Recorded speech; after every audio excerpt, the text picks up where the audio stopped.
قائد ملت اسلامیہ علامہ امام شام نورانی علیہ رحمت نے اسمبلی کے اندر 73 کے آئین میں قادیانیوں کو غیر مسلم قرار دیا اور اسمبلی سے باہر گولنے کا تاجدار نصیر ملت پیر نصیر علیہ رحمت کا پردادا حضرت پیر میرنی شاہ صاحب علیہ رحمت گولنا کی دھرتی سے اٹھا اور مرزا غلام احمد قادیانیت کے تابوت میں آخری کیل ٹھونکے دنیا والوں کو بتا دیا، اے دنیا والوں، ہر دور میں ایک فتنہ نہیں کئی فتنے اٹھیں گے، کوئی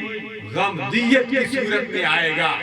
کوئی ذاکر نائک کی صورت میں آئے گا۔ اے مسلمانوں، تم نے ان فتنوں کا مقابلہ کرنا ہے اور ان فتنوں سے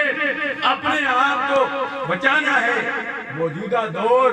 ایک قادیانیت کا فتنہ نہیں، کئی فتنے جنم لے رہے ہیں اور فتنہ تو شد من